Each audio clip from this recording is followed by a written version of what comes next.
Hello, hello, hello, and welcome to episode 36 of Expand the Conversation with Jillian podcast. On today's episode, I have on psychic and intuitive energy healer, Christina Rice. She is someone that I've learned so much from. I trained in the high energy healing under her, and she is just a wealth of knowledge, and I am so excited for everyone to hear this episode. We talk about energetics, we talk about emotional healing, how to stop outsourcing your healing. We talk about, trauma releasing exercises. And we talk about how frequencies affect our physical body and our health and taking radical personal responsibility. This episode was so fun to record, and it was truly an honor to have her on as a guest, and I hope everyone enjoys this episode as much as I enjoyed recording and re-listening through the editing process. And yeah, I hope everybody learns a little bit of something in this episode. Let's get into it. On today's episode, I have with me intuitive energy healer, creator of many things, and someone that I have learned so much from, Christina Rice. Thank you so much for being here with me today. Thanks for having me. I'm excited. Yeah, I am too. This is what we'll call one of my bucket lists, I guess. So this is Oh, I love that. yeah, I'm Thank very you. excited about this. I had to ground a little bit before I got on because I was like, I'm so excited, and my inner Oh, I child's like love it. freaking out. Well, that's good. That just means the portal's open for some good info. So, Yes. And we love a good portal. Love a good portal. It's like love-hate relationship with portals for me sometimes, I think. I'm like, I want to go into it, and then I go into it, and it's like, I changed my mind. I love them. So, I like the big transformation, which you always get on the other side of what doesn't feel good, I find, interestingly enough. So, Yeah. I was actually journaling on something like that this morning, so it's interesting that you said it in that way. like what exactly were you thinking about?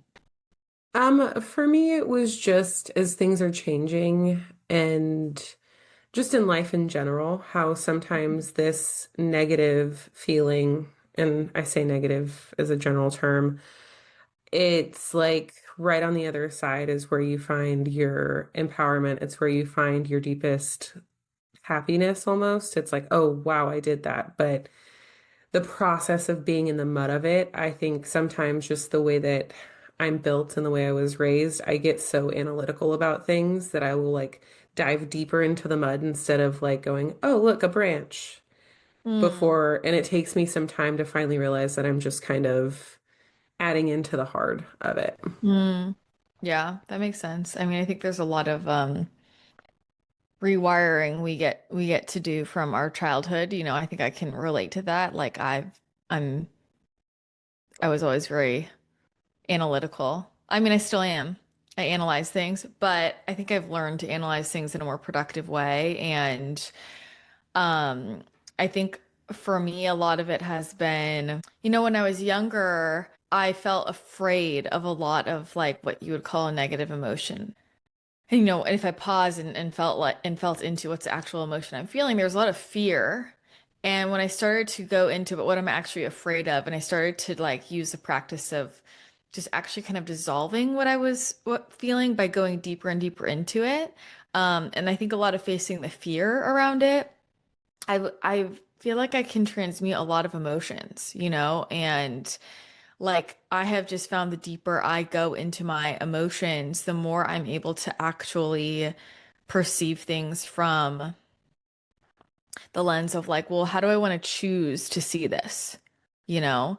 Um, I think that's one of the things that has been so healing about the channeling work I do has been really seeing perspective that's so much more neutral and loving and just how much we choose our perspectives, and I think the deeper I've gotten into my spiritual connection and my channeling work, the more it's just almost it's hard for me to see how people talk like on the internet, on social media, because I think we have such a culture of choosing the perspective that makes us feel worse. Like I feel like we have a huge epidemic of that, and it's so ingrained in how we see things that people don't even notice, right? Like people don't even realize how often we go to worst case scenario, but we've been so deeply conditioned. It's just an automatic response, for a lot of us, that's just how we grew up. Like I know I grew up like being afraid of everything. Like there was something bad that could be around every single corner. Um, and something bad happens, it's worst case scenario. And when you start to realize that, you're like, well, but like why do I think that way, and is that really true? And for me, like really challenging that is part of what has allowed me to kind of rewire my expectation. At the end of the day, like what we expect is what we're gonna manifest more of and create, but it's also our everyday experience of our reality. People talk about manifestation. I think they think it's like, oh, if I sit here and do XYZ, all the stuff is going to come into my life. It's going to make my life better.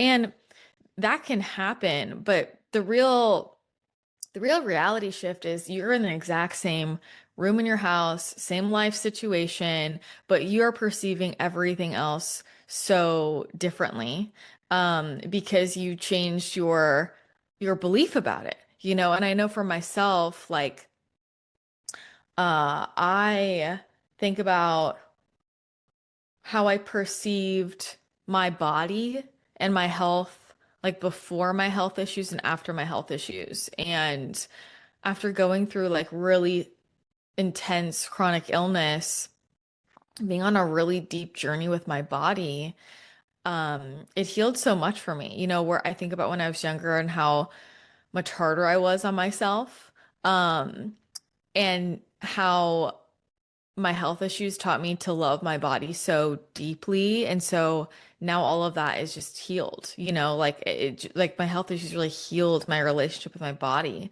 for me. And even now, like the little things, I remember how many days I like literally couldn't get out of bed, or like my legs wouldn't be working, or literally my vision would stop working. Like there's not a day I don't wake up and I'm not extremely grateful that I can just get up out of bed and do my thing, But I think unfortunately we tend to only learn through contrast, and it's sometimes you have to lose things to appreciate what you have. But there's a lot like very, like simply that our bodies like are working in any capacity, like what we do have, we tend to not focus on those things. We tend to focus on what we don't have, and then we just energize more of it, So it's like there's a lot of tangled webs, but I think for me, I always come back to at the end of the day, like I'm responsible for my perception of things, and like I'm a really big believer in radical personal responsibility. Like that is what has saved my life and always will. And I attribute any type of success I have ever had to being able to take intense personal responsibility. Um, and I know that a lot of people might not jive with that, but it is the truth of what has worked for me in my life. Yeah, I love that you brought in the personal responsibility piece of it because I have been feeling lately that there's a lot of just people, especially during this time of the year, I think, with all the Black Friday sales and everything. It's like people are like, oh, I need this, I need this. And especially as someone's going through a healing journey, they immediately go outwards. And I think Mhm. there's a lot that our body communicates with us. And ultimately, no matter who you work with, like, you know what you're doing. You know what work you're putting in. Like, no one can stand by you the entire time and hold your hand and say, this is what is Mhm. responsible of you. And I think, for me as a business owner, this comes up a lot where it's like, okay, well, I'm responsible of me and learning to work with myself because even though I am my only employee, it's a task and it's working with things like ADHD, being a mom, being at home all the time, knowing there's stuff that can be done and just creating these boundaries. And Mhm. I think if people don't have that self-responsibility, then it's it almost loses its point. I think there's so much energy that I feel with people I work with of like, you can do this for me, right? You can do the work for me. And, Mm. even in my high sessions, sometimes it's like I'm giving you information that's coming through during your session so you can keep this vibration, so you can keep on Mhm. like working on this work and go deeper with it. And sometimes people are like, what do I do with this? I'm like, I literally told you. I literally just Yeah. told you. But it's almost like they don't want to receive that information. And, Hmm. or like there's the pushback of like, I can't do it because of XYZ. Hmm. I trust me, I know that frustration, right? And here's the thing, like, and I think I'm a lot more of I'm a blunt personality, and I think especially like, the more you do it, the more you just are aware of people's tricks, like you're like, I already know what's going to happen before you come in the door. So I have a lot of things set up that like, I'm like, before you even see me, like, just so you know, this is how this is going to work. Because, and look, I get it. Like, I know what it's like to be so desperate and want help and feel so weak and tired and confused and like unsupported and just want someone to save you. Like I know what that feels like, and that was the key, like a key moment in my journey when I was so sick and I realized, like, it just really hit me. I was like, nobody is going to come and save me. Like, as hard as I tried. And that was the moment like everything really changed. And because that's the moment of personal responsibility. That's where you heal your relationship with yourself. And everybody is so busy trying to outsource, and they don't realize that their healing and their finances and everything comes when you don't outsource. Like when you source from within, from source, from the divine, from within, like all of that is you, right? Or if you want to, like however it resonates for you. But it's like when I realized, like, this is me and God, and like it's nobody else's responsibility to come and save me. Like if people help me along the way, beautiful, but like this whole earth game is a game of, it's really about me seeing what I can create and what I can do, right? And like me believing in myself. And if I don't believe in myself, like who else is going to believe in me, right? Um and so that's a huge thing, and I know, like, I have a lot to say about the topic of people, not taking action on what you tell them and all of that. And what I'll say is I always tell people, like, with business, people try to like save their best content, for example. Literally don't you just say everything everywhere, because I promise you, people don't listen. People don't take action on it. And people come to see me and they pay a lot of money. And I don't tell them anything different than I say on the podcast. I don't keep secret information, but for whatever reason, I'll tell people this beforehand, because sometimes a lot of people will try to work with me. I'm like, did you do this? Did you do this? Did you listen to all my free information? Like, and people say, yeah, yeah, yeah, but I still need help. And then they come in and I tell them the same thing, but they weren't listening to it when it was coming for free. And this is true with everybody. I watch a lot of, there's amazing creators. There's people who are super successful in this world that are giving it all away for free. Most of them are, because of the truth that most people on the planet right now, you can tell them exactly what to do and they just won't do it. They Hmm. just won't do it. And that is, I mean, think one, the power and the importance of accountability, right? But two, just understanding, how we work as humans. I know for myself, a lot of people tell me they'll use money as an excuse. And I'm like, it is 2025. Like, I won't take it as an excuse, because do you know how much there's so much free information out there that you used to have to pay so much for, or you wouldn't ever even know existed. And it's like an overabundance. Like the best doctors in the world are sharing this information. Like the best, financial advisors, and everybody is going onto free platforms and sharing everything, right? Like if you are willing to search and listen, you will find answers, right? Like in a very practical way, let alone just like actually all you really need is to cultivate, yeah, that intuitive voice, bigger picture. But like if you want to go 3D and like very practically, I'm like, there's never been so much information out there. And people just laying down for free, step by step, this is what I would do, but people don't. people don't take action on it, you know? And so I think that part of it is just understanding that's kind of the human condition. But I think the bigger thing, and I think about this a lot with spiritual information, like there's a lot of spiritual information that has been held secret for a long time, like in mystery schools and amongst famous spiritual teachers. There is a really sacred tradition of passing information down, and there was a real sanctity to a lot of this stuff. And there's a reason for that. And you know why? Because most people aren't responsible enough to receive information. Because look what happens when they do. They don't do anything with it, or they distort it, right? Um, and I think that's something I always think about with my own gifts, and I tell other people who want to do things like me, or they're looking to, open up more of their spiritual gifts, specifically professionally, where I'm like, look, you get as much information as you can be responsible with. And most people are not responsible with the information they receive. But if you think about just how the voice of your soul works on an everyday basis, when your soul is telling you the cheat sheet, what to do again and again and you just toss it, I don't want to do that. That can't be it. Again and again, it shuts up. And then you feel disconnected from yourself, right? And that voice is always there, but it gets quieter. You train yourself to not listen to it. And it stops talking because it already told you, but you didn't want to listen. And then people are saying, I'm not getting anything. And you got it. You just don't like the answer, right? So there's a lot of reasons why people aren't responsible enough with information. I think a lot of it is because we get really attached. Most people have an expectation or a comfortability with like what the quote answer is. And I'm talking about, this could be like big world issues. This could be about things like literally how the human body works, but this could also be about, you're asking, what's my money block? And somewhere deep in your soul, it's telling you, it's your relationship, for example. Like that's the common one people don't listen to. Things like that. People are really comfortable with the worldview they have and the paradigm they have and what we're living in. Look, we're all human. This is how we all work. It's okay. And what we do is we subconsciously block out answers that would break down that paradigm.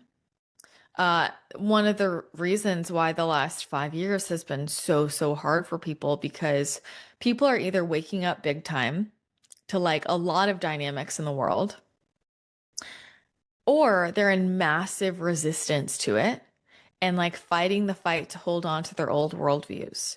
And that is not a comfortable place to be in, and that creates a lot of anger within people. That creates a lot of negativity. Like anytime we're just holding on to things that are outdated, we're desperately trying to hold on to a lie because we don't want to know the truth. I mean, that creates a lot of dissonance in the system. So it's a deep thing, for people to work through. I think as an intuitive or as an energy worker, it's like I just am there to witness, and I'm very straightforward with people of like, I can give you the information. I can't make you do it. Like it's up to you. And that's the thing. Most people, I always use this example. I feel like, in movies or mythology, you will read or watch the story of this hero go on this huge journey to go talk to like the oracle or to go talk to the gods, right? To get the answer.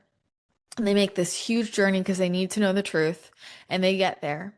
And they walk into the sacred temple, and in one sentence, they're told the truth, right? It's like, Hercules, Zeus is your father.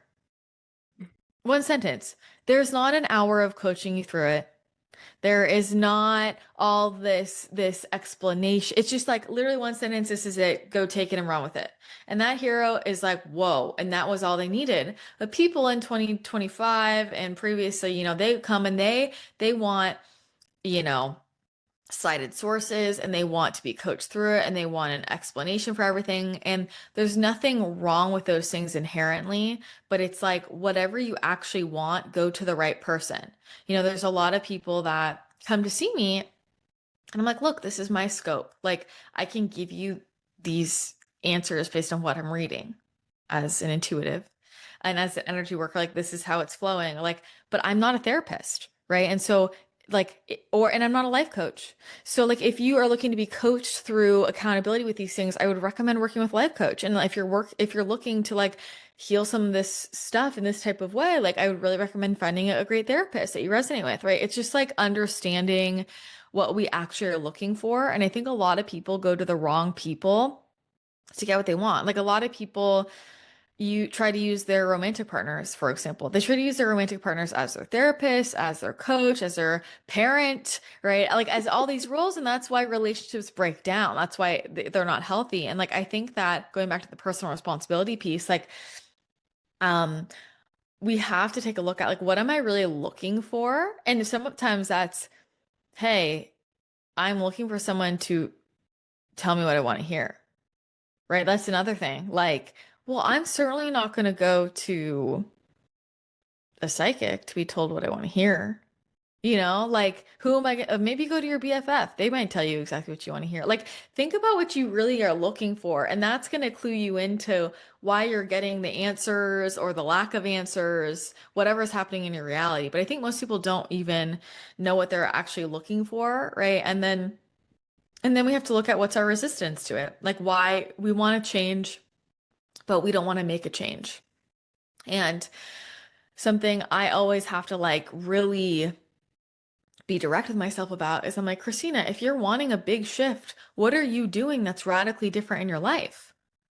Look, I'm not exempt of that. It's like there's all kinds of times I'm like, I really want a big change, but like I'm doing the same exact thing every day. I'm thinking the same, I'm taking the same action. I'm like everything's the same. And it's just very simple, right? If I want things to change, I need to change something. And I know that every huge shift in my life has come on the other side of big, big life changes in some way. Like I've done something, and sometimes that's a big decision I make. A lot of times it's like a huge shift in even just like my routines or how I'm spending my time, or like self-talk is a huge example, like changing the way that I'm talking to myself or what I'm focusing on, or even like with spiritual practice, paying attention to who or what do I trust? Like, what are my priorities in terms of who I go to for guidance? Like, that's a huge one. And when I've cleaned up those areas of support, that's where I got a lot better results in my life, because we all need support. We all need support, but there's a healthy relationship we can have with, being supported and being held and being taken care of, and also being sovereign and also taking our own personal responsibility. Because on the other side of it, I think there are also people that take way too much responsibility and they take responsibility for everybody else, and that's not your job. Your job is not to be responsible for everybody else, that person and and like these are all grown adults that that are responsible for managing their own emotions the same way you are, right? And I'm not talking about with your kids, like, but I'm talking about adult to adult. So I think we have created a culture where there's just like a lot of entanglement in relationships and confusion, and I think people are trying to kind of untangle that in some subconscious way, but they don't always know how, which is why we need new examples, I think, and which is why I actually think it's so important that people who actually have found healthier ways of like relating share those things. I know for myself, I don't have kids, but I want kids, and I learn a lot from there are certain people who I know personally, professionally, that like share like really clearly like, hey, like this is how I run my family, this is how I balance my career with my kid, and like all of that is really really helpful, right, to see these new models and these new templates. And like even, when I was starting my own business, it was really helpful to kind of see how people just did life and like how their mindset was. And I think that that's a huge part of getting to where we want to go that isn't talked about as much. Like there's the education of, for example, this is how you build a business, or, this is how you heal your body, and that more kind of educational layer. But I think the hardest part is more of like, how do I integrate this in my life? Like, what does this look like? You know? And Yeah. that was one of the most helpful things for me with different mentors in my life, is actually asking those very granular questions, like, what do you do in the morning? And I still to this day, it's my favorite thing to ask. I just, earlier I was on the phone with one of my friends. Um, he's 41. He has three kids, and he's very successful in his industry. And I was coaching other people in his industry, and I'm like, how do you like tell me?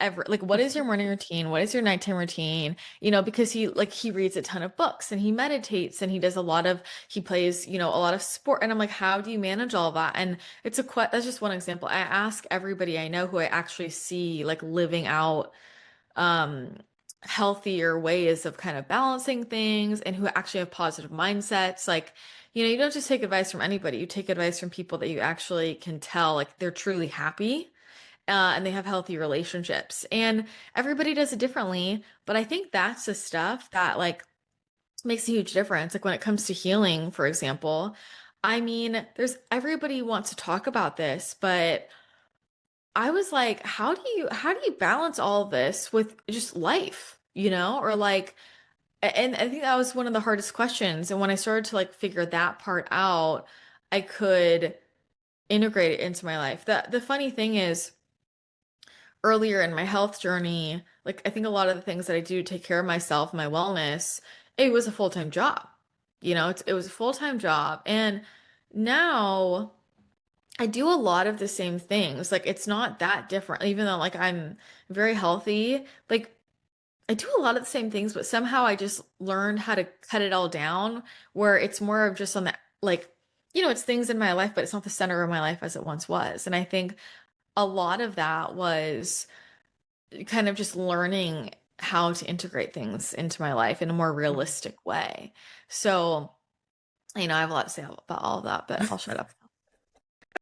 No, I love it. I love it.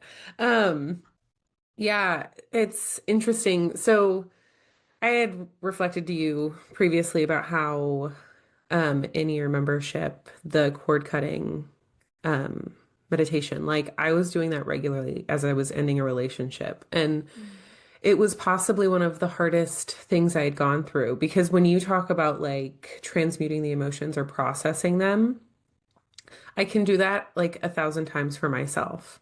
It's when Mhm. I'm feeling someone else's emotions that comes into my field and I feel so out of control that that's where like a lot of my people pleasing came in. And so in healing that, I'm learning to separate myself from their energetic field and how they're feeling, right? Mhm. But a lot of the times, like even with mentors, like I've learned to listen to my intuition of like when it's time to go, it's time to go, as in any relationship, right? And or if it needs to change, it needs to change. And that doesn't mean that I'm just not talking to these people anymore. Sometimes it changes from a mentorship into a friendship, right? And allowing that to change because sometimes there's certain information that we need to receive from certain people, and then it's like, okay, on to the next. And it's like speaking to your curiosity of like, well, how do you make it work? Right. Mhm. And when we talk about it's interesting, like balance with healing in life at the Oracle event, you reflected to me, right? Like you just need to let it go. And I was worried about over emoting in front of my son because sometimes becoming into that puddle. And it's so interesting to see how he's been shaped by me expressing my emotions in front of him. And he's also very intuitive. So it doesn't help for me to like tell him that I'm fine when I'm not because I've realized his energy shifts and he'll come in and he's like, "Are you okay?" Or he'll just start like hugging me and he's like, "Love you, mom." And so I'm like, well, I can just be honest with him, like acknowledge what he's feeling is real and support him through that and say, but you don't have to fix it. I'm just going through my emotions because no one ever did that for me. Mhm. And so I love everything that you were saying about just all of it. And with your like tangible things or 3D things that you do for your health, there's been this concept that's been like popping into my head so strongly lately about using energy healing, right? Because when we believe in miracles, anything's possible, right? When we talk about that energetic shift, and our physical body still needs support, but it's like there's this battle with a lot of people where they're so stuck in one way or the other, or they're like, oh, I want to do all these things to help myself heal, but they still don't really believe that they can heal. Mhm. And so, like, really integrating all of it into them or like into your life because you're right. Like I was in that phase of my own journey with like, oh, I need to live in a bubble. Like, I can't have any toxins around me. Like, you go into a bathroom, though, in a public place, like, you can't always help that. And Mm-hmm. so, kind of just allowing myself to release those things and say, that's not going to affect me because I've worked on my own healing enough to where that one exposure isn't going to be the end of the world.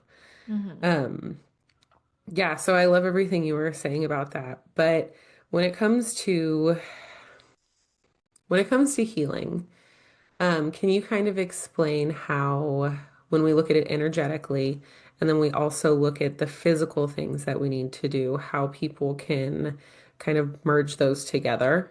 Mm-hmm. Yeah, definitely. Before I talk about that, I just want to double tap on something you said about, like letting yourself feel in front of your son. And I just want to say from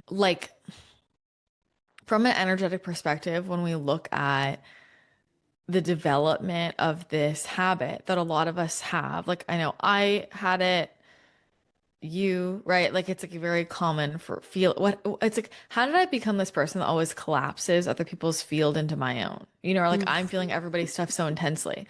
And when you're a child and your parent doesn't show emotion and you know something is off, because kids know, as you said, right? And parents keep lying to their kids or hiding it, that kid learns to develop. That is how that develops of like, I need Mm. to pull their energy. I need to collapse their field because I need to know what's going on because it's not safe for me to not know what's going on. As a kid, like, and I remember this so distinctly, but I also just watched this. I watch this dynamic a lot because I work with, a lot of my clients and their kids, and I'll kind of watch how the energy is running. And I'm like, for me as a kid, when my mom would say it's fine and walk in the other room and I knew something was not fine because you can't fool a child, right? Like, and so then I became scared. Like, what's going on? I need to understand is she mad at me? Is she mad at dad? Is she like, is something bad happening? Like, and so I developed the survival skill of pulling her field into mine so I could really feel what was going on, right? And also with that, it's like this helpless feeling of I just want to help her. She's like walking away or she's in her room by herself. And so, what can I do to be closer to her? My point is, that is how that gets developed. And so, it's just so important for parents to know that. Like, it is really important and healthy also for your child's just straight up brain development of the ability to put themselves in someone else's shoes Yeah. if to share your emotions and to normalize that you have emotions too in front of your children. It's not telling your children aren't dealing with it for you, but it's like, yeah, mommy's sad. And like letting yourself express sadness there. It's like, I'm not sad about you, I'm sad about this, and I'm sad. And like letting them perceive that. Because without that, that's also how a lot of people, we see this a lot with, I feel like teenagers nowadays, they truly have not developed the mirror neurons to understand when someone in front of them uh is going through something. And that's compassion. It's like, how do Hmm. we develop healthy compassion? So I just cannot emphasize this enough from like a neurological level, but to an energetic level. And if you're somebody that's hypersensitive and you feel like you take way too much responsibility for everybody around you, and you're like, I don't want my child to feel this way, your modeling is really, really important. So be honest. Yeah. One, but okay, how do we, Hold on, before you go into that yeah, other piece, like, yeah. we can keep going down this road if we feel led, but Hmm.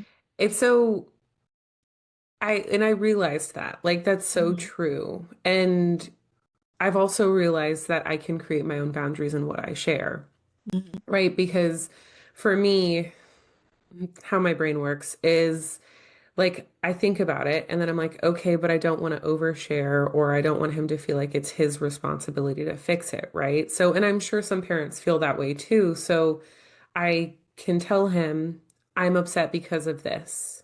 Hmm. And sometimes he'll ask more questions, and I'm like, it's really not for you to know or to fix, or Yeah. it's not something that you as a child need to know or understand right now. But I'm not upset with you, and we're okay. Or even if it is something with him doing his school stuff, right? Like he and I always have that battle. And, you know, it's funny, in one of your podcast episodes, you mentioned in your human design chart, I think it's the bottom right arrow or the Mm-hmm. bottom right arrow. Yeah. His is, or all four of his are going the same direction. I can't remember what it was exactly. And he just like struggles in school. And you had Mm-hmm. reflected that you struggled in the same way. And so that really like gave understanding for me. So just if I am upset with him about school stuff, I can tell him I love you because I think that's what a lot of people in my generation and even before, they weren't getting that I love you and Mm-hmm. because that is very true. And there's so many emotions that can be opposites but exist at the same time, Mm-hmm. or like positive and negative but exist at the same time. Yeah. I I I think there is such a big opening. Look, this is a big thing, and this is not something I think that's easy for people to learn when we haven't been doing it our whole lives. But I just notice a lot of people don't know how to use feeling words. Like Mm, people don't know how to identify what they're actually feeling and express that in a healthy way. And again, to me, it's like if we are actually really clearly expressing how we're feeling, that's enough. And that's a skill in a romantic partnership. That's a skill, as a parent, like that's a skill in your life that's so important. That's just like it's not modeled that often, but most people I find, they're trying to share how they feel and it's not really how they feel, mhm, right? But it's like there's a difference if you're like, "Hey, I'm feeling sad." Because I'm feeling like XYZ. It's like that's the personal responsibility of like what's actually underneath your emotion, underneath your emotion, underneath your emotion. But I think that a lot of times people don't want to share things because they think they're relating to their emotions at the level of this is about somebody. It's actually not ever. It's actually not ever. It's like there's something way, way, way, way deeper. It's like you think about in partnerships, it's like it's not just like I'm upset with you because you didn't remember that we were gonna have a date on Saturday. It's like, and you could be like, I'm disappointed, right? That's not it though. I'm feeling really sad because I have a story in my head that I care more about this relationship than you do. And it touches on a wound for me where I feel like I always put a lot of effort in. And I see that because it's touching on this wound, I'm turning it into a bigger thing. And like, I just need to know, I need some reassurance yeah. right now, right? And that's very different. That is like, hey, I'm taking responsibility. This is how I'm really feeling, and it's about me. And what I really need is this. That's very different. Like, I'm upset because you forgot the date. And I'm not saying it's okay that they forgot the date. I'm not saying that's okay. I'm just saying it's a different way of communicating that allows people to drop their defense because you're not making it about them. Hmm. So they're not even responding from that space of like, is this my job to fix? Yeah. You know? And there are a lot of layers to that. Um, which I think a lot of it I always recommend, and I do this for myself, like if I'm journaling or I'm feeling into something, I'll pull up the emotion wheel and I'll try to find like what's the actual emotion word that I'm feeling. And having a chart is helpful. It's like a deep retraining, but I just think that um that can illuminate a lot of how we're really feeling, and I think that just that gets to the bottom of it a lot more, and I think like I don't know, I think about my mom. Let me think of an example.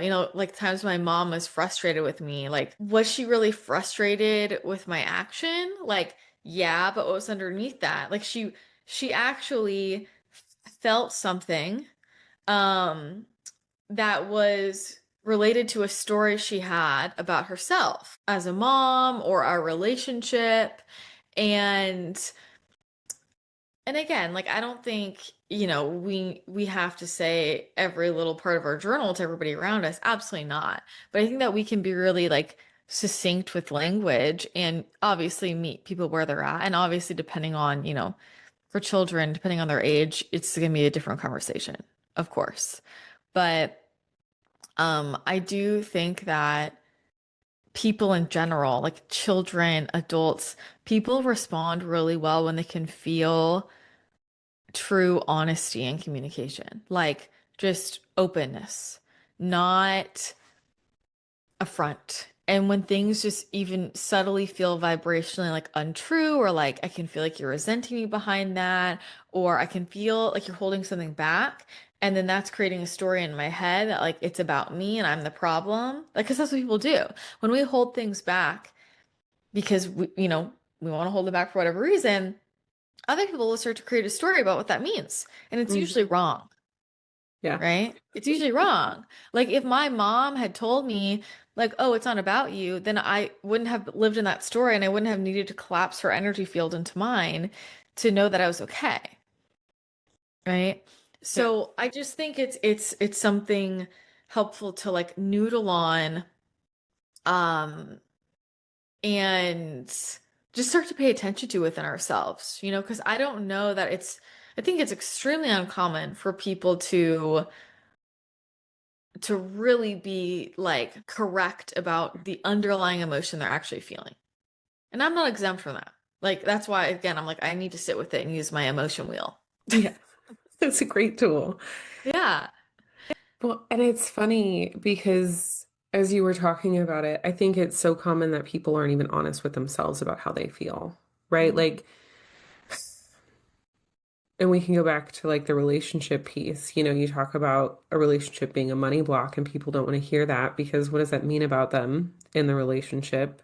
So if they even get curious about how they're feeling, then it feels like you're literally going to implode your world. But Mhm. again, like we talked about at the beginning, it's still there's something on the other side of it, right? There's something on the other side of it, whether it's a complete transformation for the relationship, if you are able to communicate with the other person and have that container change, or allowing them, or maybe letting it go and acknowledging that it's just time to leave. But it's so interesting because it's how, like, I don't have a tangible way to explain to people how I can get through my own like blocks with how I'm feeling. Like, and I don't know if that's just because I've just felt so much all the time that I just got tired of feeling confused by my feelings. But if someone was in a place where, like, well, I want to start being more honest with myself and feeling and what's going on, what's a good way that they could do that? Well, sometimes we struggle to articulate things because it's not something that you can really articulate. It's something that you experience. Hmm. And I think the most helpful thing is guiding people through that experience, right? There's a lot of things, and I would say, especially with what I do, I know there is most of it people have to experience. Like, there's nothing I'm going to say that's going to make it come across. So I focus on how can I create experiential offerings where people can go through the experience. And I urge people, I'm like, just come and feel this, like, try it. You know, I think about it like I don't know, like trying to teach someone a dance move verbally. That's like really hard, right? There's Yeah. something of like you have to like try with your body and then be like, oh, right. So there is a skill that is just like sitting with your emotion, and like just taking time and space with yourself, no distractions, and you sit with it and you pay attention to where it is in your body. And a lot of times it's up in your head when you start and you realize, well, that's not a real feeling, that's a thought. And so then what if I dropped deeper in? And I like to just drop deep into my belly, right? Deep into my heart, and taking some time and looking at those different areas and like feeling what's really underneath it, you know? So that skill, like if you haven't sat with it for 10 minutes without distraction, you haven't really sat with it. Hmm. And you'll get a lot more information the more you like drop into it and notice the feeling in your body and start to identify things about it, like the classic, like where is this? Does it have a color? Does it have a texture? Does it have a temperature? Does it have any images or words attached to it? Does it have anything to say to me? How do I feel related to it? Where does it want to move? Right? Like just starting to ask questions to help identify it and then talking to it. It's an energy, And but when you think about like emotion, it's an energy and it's like a ball of energy somewhere in your body. And the more we think about it, we create resistance and we contract it and it hardens and it stays stuck in the body. But when we drop into it, like we like physically feel that space. And there's a very common tendency of whatever space is holding that tension is usually the space you don't like the most, right? Like Mm. I used to have severe gut issues. And so I the last place I wanted to be aware of was how my gut felt. Like I was aware of it, but I had kind of dealt with it through this constant state of dissociation because I couldn't deal with the pain all the time. So, but that was the place with all of the stuck and resistant energy. And when I started to like drop into it and like feel into it, it releases the stuckness and it allows the energy to start to flow and move, right? The more like you engage in that conversation and you feel it, the energy can start to move and can actually get out. But most people just don't actually feel it with their bodies so that it can move. But emotions are, they say energy in motion. It's supposed to be in motion. Like it's a wave that's trying to move through. And so when we hold on to it, when we keep it stuck in our hearts and our stomachs and our chest and our throat, whatever, like we are always in a state of resistance. That emotion does not want to be stuck there. It wants to move through but it needs to be felt through the body. So we can look at something like, physiologically, like the shaking response. The shaking Mhm. response is really, really healing. Animals naturally shake when they're scared and they get it out of their system. Little kids will shake more often, and adults basically train themselves to not. And if you shaking work is really, really powerful for people. It can heal a lot, a lot, a lot. Where if you can just, naturally stimulating, it's called TRE. I don't know if you've talked about it on the show, but like Mm-mm. people want to learn about that or look it up. I mean, I'm not a professional, but like it's something to look into and it just stimulates your body's natural like shaking mechanism and it heals so much trauma and there's lots of different modalities to it of like feeling it in the body but just quite simply and this was the game changer for me with anxiety. Like I had such extreme anxiety and eventually when I was anxious I felt extreme anxiety and I sat down and I just like dropped into it. Like I felt my way into it. I like let myself feel all of the anxiety, like literally like feel myself melt into it. Let it overtake me. And I sat there for 10 minutes and let it overtake me. And you know what happened? It went away. And it was the first time in my life I had ever had my anxiety leave. And I thought, what the heck? I have been anxious for, 26 years of my life. And this whole time I just needed to like really Feel it. drop into it. Yeah, feel Mhm. it. It's so simple, So, but I think, you can talk about it, but at the end of the day, I'll say with clients, for example, people only really get it when they try it. Mhm. And I know people are going to they listen to podcasts and they don't actually try it. So try it. Um, and for facilitators or practitioners, like walk people through things experientially. Don't try to just convince everybody or tell them because I think show don't tell is really important. Mhm. Yeah, absolutely. And the show don't tell piece is interesting because with energy healing, I think in general, sometimes it's hard to explain to people what exactly is happening or what you can explain it as much as you want, but some people aren't at the point to fully understand that. And so if Mm, someone's coming, or like if I'm at a wellness event, right, and I'm talking about genetic blueprints and then using the energy healing together as one, and they're like, wait, energy healing, what's that? They're like, I understand the science piece, but then you're taking me in a completely different direction. And so then explaining the energetics of it. So I'll do community healings once a month where I'm just opening the space. It's completely free. You want to come experience, cool. And I always tell people, I'm like, it's for the high curious. Like, you Mhm. don't really know what it is. You hear me talk about it. You're like, I'm curious about it. But I think that truly is an experience that, and I'm the type of person where if I'm led to something, I'll try anything once, right? Like, I'll Mhm. see where it takes me. And, there's certain things that if I feel weird about it, I'm going to listen to my intuition. But I think some people just need that experience. And with Mhm. emotions, I think so many people are disconnected that, or they're scared of going into it, which is so odd to me, having like, I've had such strong emotions my entire life. And it's just something that's so familiar to me. And so even now, like, if I feel like if my inner child's coming up based on a situation in my relationship or something, like I fully let her come out and I feel that emotion that she's feeling, whether it's abandoned or lost or confused, and we just make guttural sounds for the emotion or like as it's Mhm. moving through and kind of letting it move and letting it do what it needs to do. And it's funny because anger is one that I don't express as well or as freely. And so I'm working on it. But one thing that my body naturally does is shake. And so Mhm.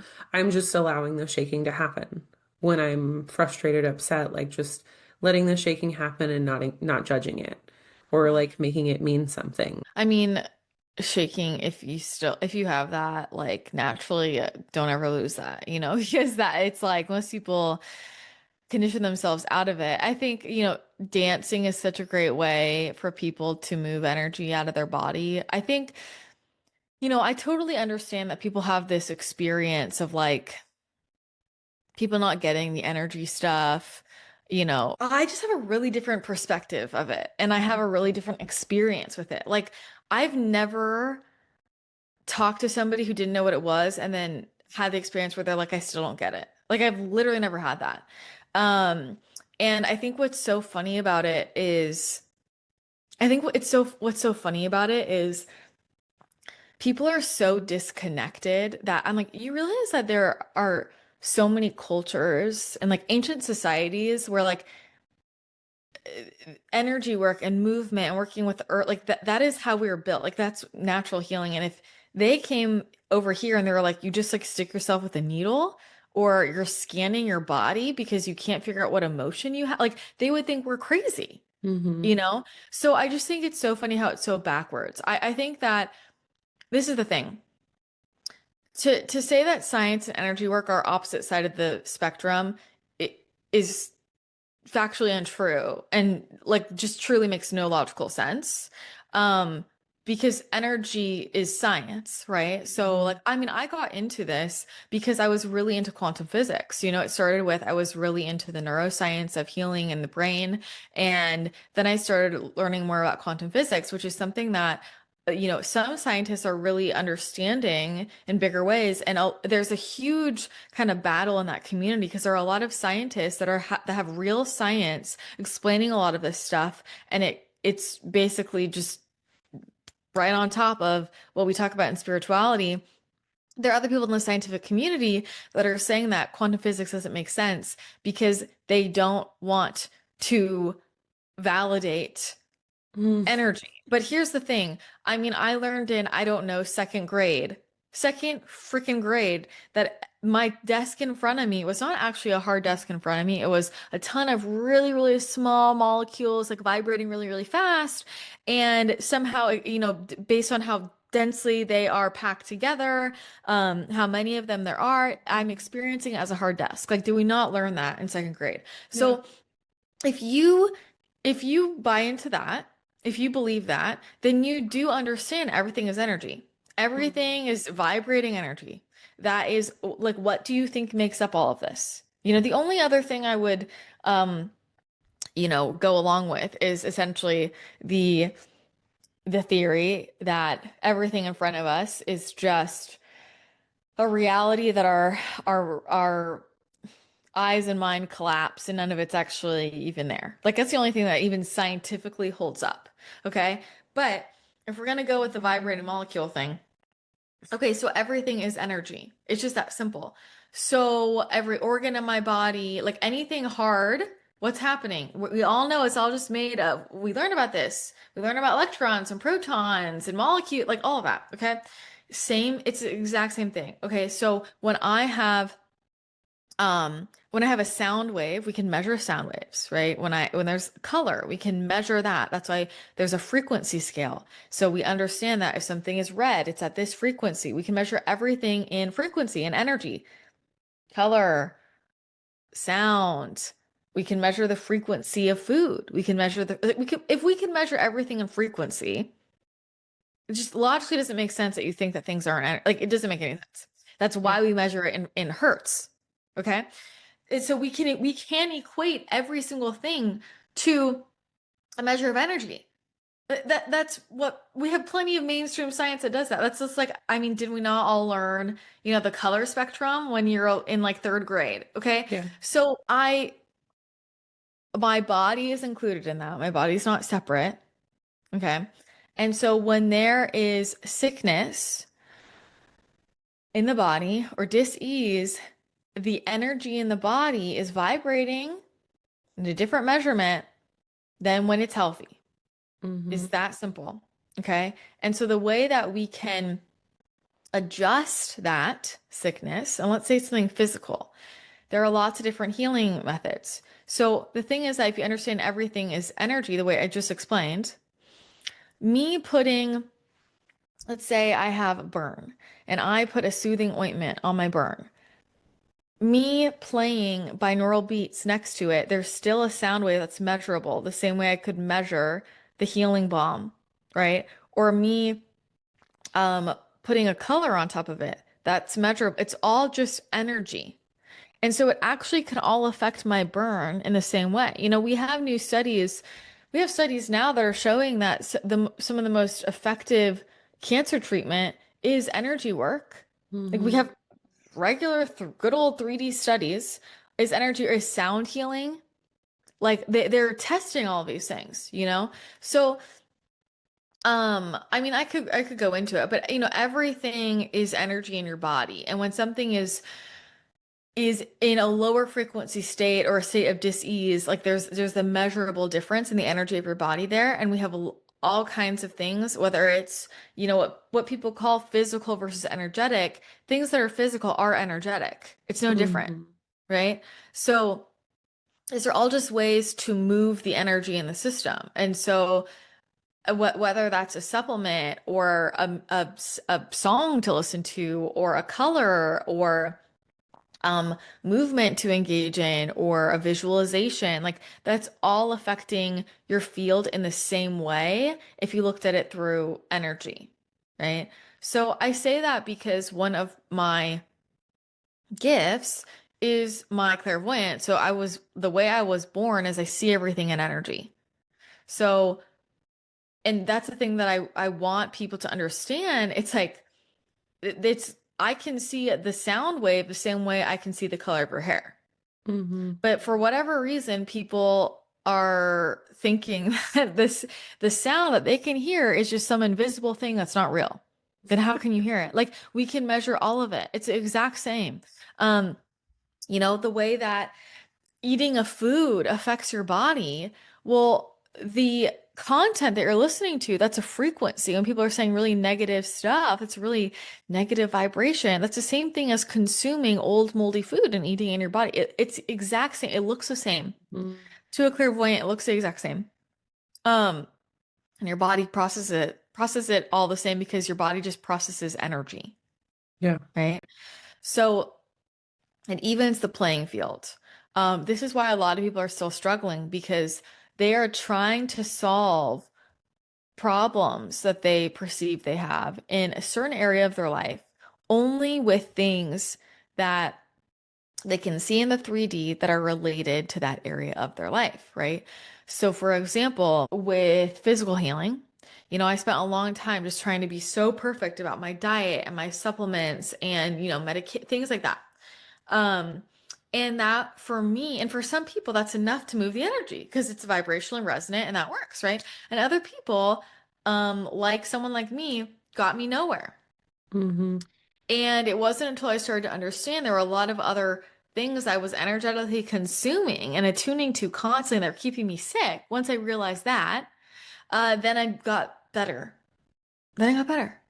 And that is, a lot of the clientele that I work with. Same thing with money. People are like, I'm doing the wrong, like, I'm doing all the right things. I'm setting these things up with my business, blah, blah, blah. Like, m money is energy. Right? Abundance is energy. And you could have the perfect strategy, but when you are vibrating in a space of negativity all of the time, that's not an abundant energy. And it Mhm. literally can't come to you. So the reason why I love this is it evens the playing field. It's actually so simple. I feel like anybody can figure it out once you kind of catch the gist of like attracts you know? And you start to just ask questions from that angle, but it makes you realize that there are probably really simple things that are affecting your frequency that you could adjust that could completely change your situation. I mean, I think I always say things like, you clean out your garage, clean out the trunk of your car, and you can make a bunch of money next week. It's like it's just an energy thing. It's Yeah. real, but there's stuff like that that happens all the time for people, and it's because it is a math equation. It's a math equation. Um, so yeah, I think I just when people are like, I get the science, but I don't get the energy. If you get the science, there's no way you could get the energy. So you either don't get the science or you don't get the science. And when that's said to me, there's usually some resistance that I'm feeling from them because it's like, whether it's their religious beliefs or, just it's like their brain's in a box and they Mhm. refuse to open the door to the box to see like outside of what they Yeah. can physically see. That's usually when that's coming up. But I always tell people, I'm like, I'm not going to convince you. I'm not going to convince you Yeah. to do anything. Like, we can, but like me, part of what sets me apart as an epigenetics coach is the fact that I use the energy healings in those sessions. Mhm. Like, they're built into these genetic blueprints because it's almost like kickstarting their system to find balance. So then we're living by what your genes need instead of that gap period of like, okay, let's let your body find balance on its own. Like, let's move some stuff Mhm. and get you to that point so that way we can Mhm. move forward. And so it's so interesting to me though. I have a happy pocket full of money sitting right next to me. So I'm like, the quantum physics, like it just makes Mhm. sense. And once for my own healing journey, like having been diagnosed with an autoimmune diagnosis at 13, it's like I never had a full on like super sick experience, kind of like you did. But Mhm. for me, it was like spirituality and energetics was always like knocking on my door. Mhm. And I just always knew from a young age, like I was having really bad reactions to these medications. So from a really young age, I was like, that doesn't work for me. And I just decided I was like, I can manage this through diet and lifestyle, which lasted for a long time. But then 5 years ago, a lot of the deeper emotions that were trapped in my body, a lot of the trauma that I had been through were really playing a role into that. And so it was almost like I had the health stuff down. And so it was shifting into, okay, let's see where else we can take it because there were still Mhm. things that were coming up. And there was still like a lot of just disempowered beliefs. And I think for people to heal, like that is finding your empowerment, I think, Mhm. or at least for me, it has been, right? Of Mhm. learning how powerful your body is and how magical it is. Just what it can do is like, it always blows my mind. I'm like, the human body is so freaking cool. Mhm. And I don't think some people realize that. And so then you add in how your thoughts and how you can project the life that you want by what you believe is just a really cool physical manifestation of how cool your body is. Mhm. I mean, the body is the coolest. I think that the fact that people don't really appreciate all of like just the intricate, like how it's all connected, it's all working together, all the signals are all, and they're picking up on things, your body's picking up on things that you have no idea about all the time, things that, you know, the best doctors in the world who understand every part of physical anatomy still can't figure out how did that organ know to do that? Like how did that hormone like people it's literally a mystery. That's why, people who work in the health space are detectives. They're figuring it out because the body just knew and responded. The body is doing everything it can to keep us online, to keep us healthy. It's trying, right? And even when it's shutting things down, it's because it's trying to go into like, hey, we got to protect this. We've got to go into survival mode. Like it is always picking up on things that we can't see, And I think that was one of the biggest things for me in my own healing journey of like I spent a lot of time earlier in my life just being in resistance and feeling like my body was doing something wrong and my body was not working properly. And it was working so properly, I just did not want to listen to what it was telling me. Mm-hmm. That was it. Like my ego was so in the way of like, this is how I was going to live my life, and this is what going to be my career, and this is what I wanted to do, and blah, blah, blah. And my body was like, absolutely not, you know, absolutely not going to work. And I was in this constant battle. And like, I eventually hit a point where I'm like, okay, what do you need from me? Right. And you have this really humbling moment of like, I am not the dictator of my body. We are co-piloting. And it's probably a little bit more in charge than I am, Yeah. But we have a lot of different voices in our essences or however you want to describe it. Like there's your body consciousness, there's every organ in your body, every cell in your body you can talk to. There's our soul, there's our ego, there's our mind, there's all of, our different parts of our inner child. There's, 10-year-old us and 16-year-old us, and there's, the judgment piece of us, and there's the fear piece of us. Like we have a million voices going on all the time. And we sit here and we're like, I'm confused. I don't have any answers. And there's like 80,000 people you could talk to within your own body, that have information for you.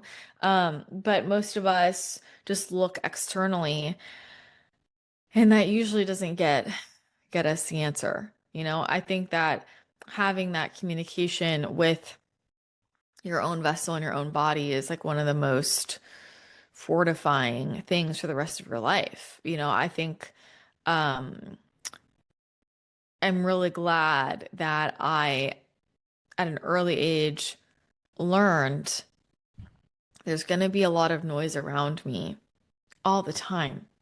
And if I keep trying to pick apart the noise to find the truth, I'm going to be confused forever. And when I figure it out, let me like really fortify my communication with my body vessel so I can talk directly to it and get the answers I need. Let me fortify my connection with my soul, the voice of my soul, my real deep intuition, and fortify my connection with the divine, with source, with God, with whatever the universe, whatever resonates with you. Like when I have that, it doesn't matter what kind of chaos is going on outside of me. It doesn't matter what kind of weird stuff people say to me. I'm like, that's just not true. It's not going to throw me off. I don't care if there's 8 million Instagram posts that tell me something that's completely untrue. It's just not true.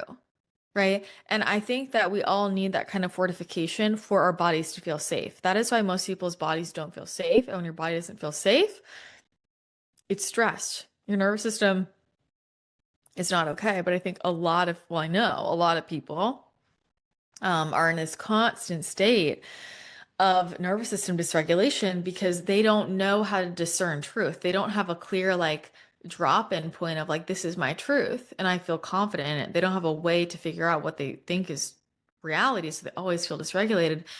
And you've got to fortify that for yourself.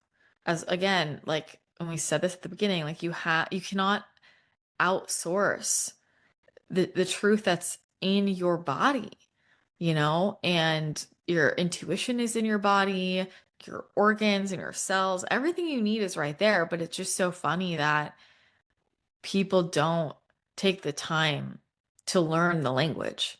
Mm-mm. It has all of your answers, and you're looking everywhere else except just learning the language.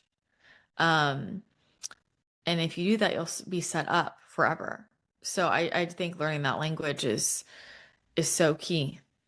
Absolutely. And I always tell people that I work with, like, just start by asking yes or no. Body, show me my yes, show me my Yep. no, right? And that has helped me so much in just being like, okay, is this true? Or show me, like, do I need this or do I need this? And it curates that space for your body to be like, oh, she wants to listen to me. Yeah. And so your body, I feel like, becomes more communicative as well in less aggressive ways because you're actually paying attention. 100%. I think if we talk to those parts, if we talk to those parts, it's like, wow, there's a lot of healing when we realize like we've been neglecting ourselves. And I think a lot of times we look at our relationship with our bodies and it's like, well, I wasn't paying attention to you. I was trying to force you to do XYZ. Like there's a lot of apologizing and forgiveness. Um, and it typically tends to map on a some relationship you had with your parents or or something like that. Like it's all a big circle. Um, so there's big healing opportunity. But I think there's nothing better than like feeling at home and safe in your own body. Mm, I agree. I agree. One of my like aha moments in my journey was really someone asked me what my favorite thing was at the time, and I was like, meditating. And they're like, why? And I was like, I just enjoy my own energy and being in my own body so much.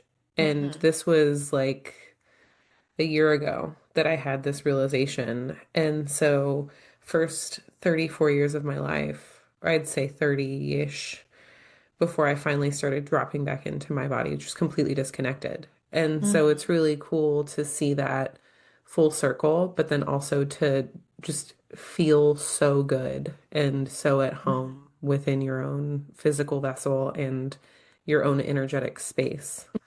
Yeah. Well, and I think that self-appreciation is like what we all need to feel confident of like, well, we're here to contribute to this world and the things that make us happy. Like that's the thing that I love about energy work. Like outside of if people are going for just like a pointed, I want to figure this out. Like just the experience of getting to appreciate yourself. Like everybody's soul is so unique and so cool, right? Like you have this beautiful, like all of these natural abilities and energies and skills and like something so unique that literally nobody else is like. And I think the more that you understand that and you can appreciate that, like, I mean, who doesn't want to get to know the deeper and deeper layers of all of like these infinite layers of your soul? I love that. It's so fun to learn more and more and more about yourself and who you are. And yeah, I just think everything we need is usually like just really close to home. I love that. I couldn't agree more. And with that being said, I think we're going to wrap it up there. I am so grateful for you being here, and I've just loved everything that you shared today, and just truly grateful. If someone wants to find you, your podcast membership, or wants to work with you in other capacities, where can they find you? Yeah, well, thank you so much for having me. I love having conversations like this, and I hope it inspired somebody listening or made them think about something differently. If you want to connect with me, I am at Christina the Channel on every platform, Instagram, TikTok, YouTube. My podcast is called Multidimensional with Christina the Channel, and it's on all podcast platforms. And the main way to get to experience this stuff with me is through my app. It's called, you can just search Christina the Channel and download it. You can sign up for it online too, christinathechannel.com/membership. But it has a ton of guided at-home energy work and meditations that just help you get that experience of moving energy for yourself and is just a really powerful way to get to know your own soul and your own voice of intuition, taking that time to really connect in. And we have had so many like crazy testimonials from people People sending in like that they healed their body, they healed their back pain, they're like all their body rashes went away overnight, like things like that. It's like really incredible what people do, what people are manifesting. And even just that experience of like having time every day, because I'm really a believer in the habit. Like if you take 10 to 20 minutes a day and you are really focused on feeling and being in your own energy field, it moves the needle. There's nothing else that can happen other than the needle is moved. So we have a 7-day free trial if you want to check it out. Yeah, and those are all the ways that you can connect with me. Awesome. And I'll put all those in the show notes as well. And just as my own personal experience with your app, 12 out of 10 would recommend if you are feeling curious about it, just hearing this, like, absolutely do it. And if you're still like unsure, like, do the 7-day trial, but like, commit to it. Like, utilize a meditation every day. I use these regularly if I am tired or I'm like, I don't want to send a hi to myself. I'll just pop it in and it's perfect. I always get exactly what I need out of it. So thank you for creating that. I Thanks love for that. being Thank you for here. sharing it. Yeah, thank you so much for having me. It's always so fun to stay connected to everyone who's like gone through the program and like to see how you all use it and combine it with other things too. So I love it. I love it. Thank you for inviting me. Yeah, absolutely. Thank you so much for listening to Expand the Conversation podcast. I hope you enjoyed it. Don't forget to subscribe and leave a review of the podcast on your favorite platform. Your feedback means the world to me. If you have any questions, comments, or topic suggestions for future episodes, reach out to me on social media. I would love to hear from you. To let me know you are listening and stay updated on all things Expand the Conversation, be sure to follow and tag me on Instagram at expandtheconversation.podcast. If you know someone who would benefit from this episode, please share it. See you next time.